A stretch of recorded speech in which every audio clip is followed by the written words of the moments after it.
Hello everyone. This week I'm going to talk about safety and the policies that my field placement has on safety issues. The first thing that they do is that they have a health and safety committee that meets once a month, and they go over like safety issues and things that some of the staff concerns might be, basically just ways on how to make sure that the building is secure and that the staff and the clients are safe. They will determine if there is a practice that's unsafe, and then decide whether changes need to be made, and then proceed with that decision. One example was there was a concern with doors to the stairs, because people are there at night when there's no receptionist or secretaries downstairs, and because of fire codes, the main entrance door is no longer one of those that only locks from the outside. It locks from the inside, and so clients were unlocking the door, and there are several groups going on at night, so it was impossible to figure out who was doing it. So they just decided to lock the stair doors so people could come in the building and be downstairs, but they would not be able to get upstairs. And while that's not the ideal safety practice, it did help make the building more secure and make the groups that were going on upstairs more safe. They're still kind of working on ways to improve that situation.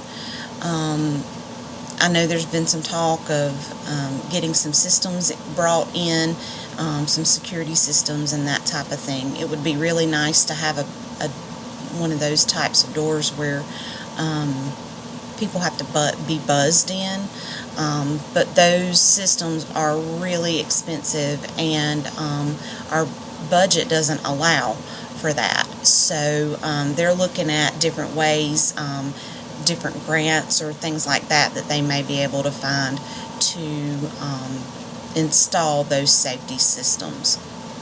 Another policy that they have in place is they have codes for different emergencies. Red is fire, blue is medical emergency, yellow is a violent person, green is weather, and orange is a bomb threat. And for each code they have a policy. For example, red is a fire, and they do drills monthly on the codes. So with a fire drill, of course everybody lines up and goes outside together, and lines up outside so that you can have a head count, similar to what we did, in school. Blue, when they call a code blue, anyone who is first aid certified must respond to the place where the blue code was called. So they would say code blue in the reception area, and so anyone with first aid training would have to report there and assist in whatever way might be necessary. Yellow is a violent person, and so when they call a code yellow, the policy is for people to go to their offices, or go to the, if they're not anywhere near their office, go into an office with another counselor and lock the door. If they're in a group room, same thing, they would just lock the door and everybody would stay in place until the code was retracted. So that would be when the police had responded and that type of thing.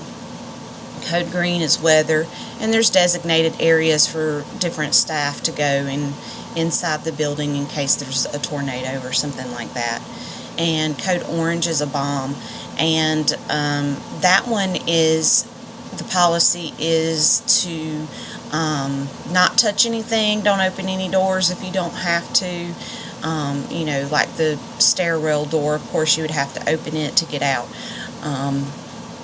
But they have those codes in place, and they go over them every month with staff, and make sure that everybody knows what's going on. My question for you guys is, like the main entrance door that I was mentioning earlier, what would be some suggestions that you guys would have on working with the fire department, because they have regulations for a specific type of door, but yet it's not necessarily the safest type of door for the agency. So any suggestions on how to improve that situation would be appreciated. Thank you guys, and we'll talk next time.